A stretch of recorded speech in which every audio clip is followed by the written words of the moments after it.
gonna talk. That's Mrs. McCain right there. It's a 6-year-old.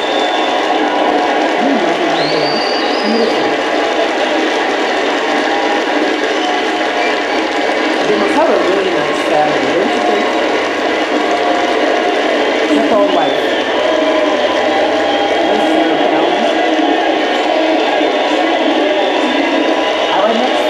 Our next first lady. They say that whoever goes to the... Thank you. He's much younger than him. Thank you.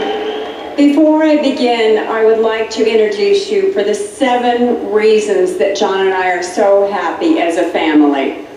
Starting on this end, this is Megan McCain. That's Megan. Andy McCain. Jenny McCain. Jack McCain. Bridget McCain. Yeah, that's her. Doug McCain.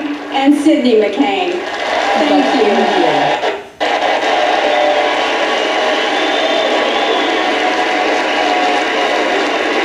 7 children.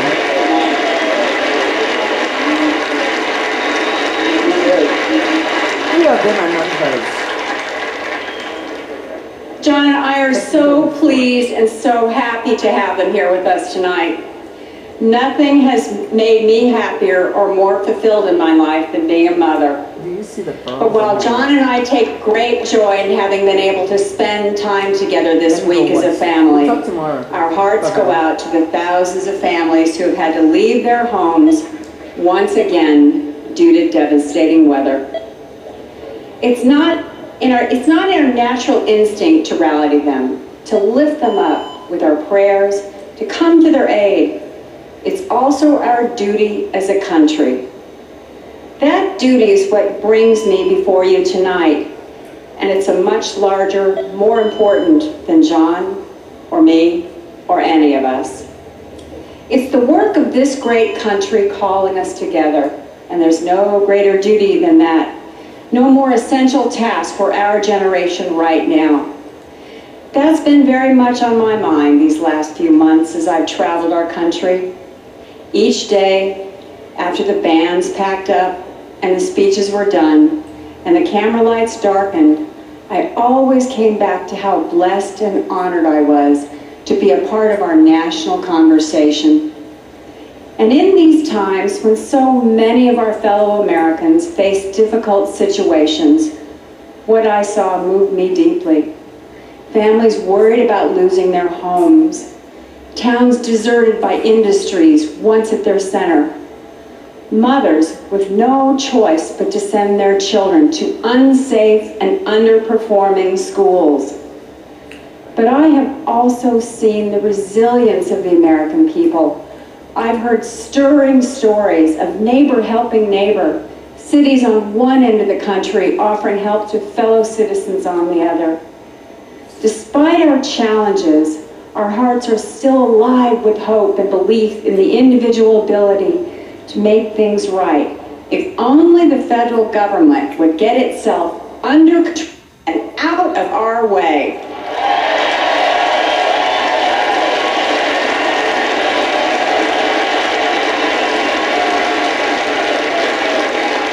So tonight is about renewing our commitment to one another, because this campaign is not about us.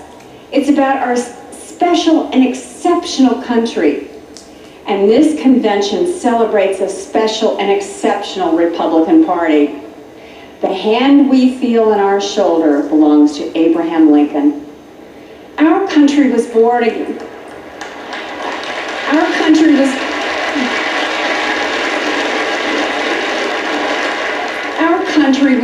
amidst the struggle for freedom, and our party arose from a great battle for human rights, dignity, and equality for all people. We give way to no one and no other party in that hall.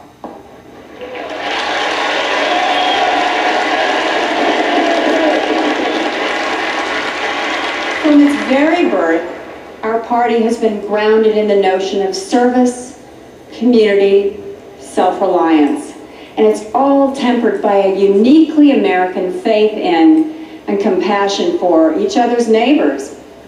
A helping hand and friendly support has always been our way. It's no surprise that Americans are the most generous people in history.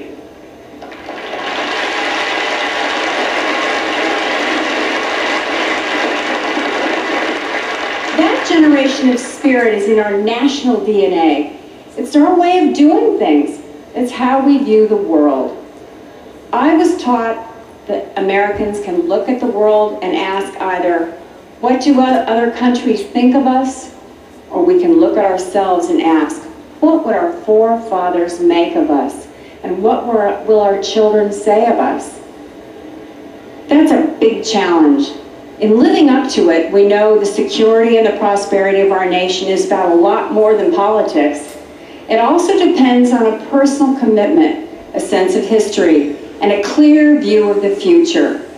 I know of no one who better defines how to do that, whose life is a better example of how to go about that than the man I love, whom I've shared almost 30 years of my life, my husband, John McCain.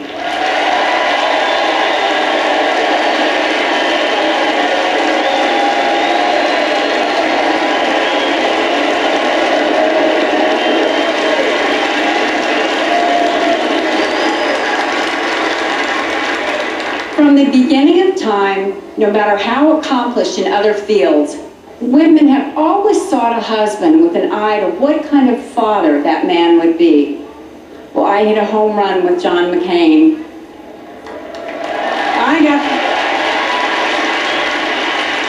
I got the most marvelous husband and friend and confidant, a source of strength and inspiration, and also the best father you could ever imagine.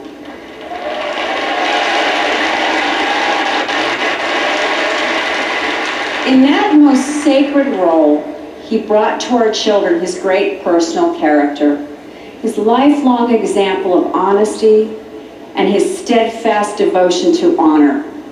He has shown the value of self-sacrifice by daily example, and above all, John showers us with unconditional love and support every family dreams of.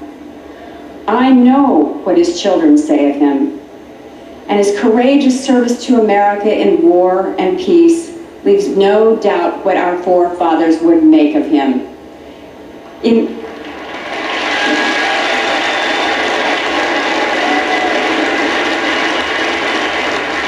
It's these virtues of character that led him to this campaign, to this moment.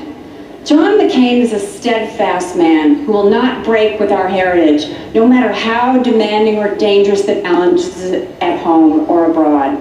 And let's not be confused. These are perilous times, not just for America, but for freedom itself. It's going to take someone of unusual strength and character, someone exactly like my husband, to lead us through the reefs and currents that lie ahead. I know, John, you can trust his hand at the wheel. But you know something? What I've always thought, it's a good idea to have a woman's hand on the wheel as well.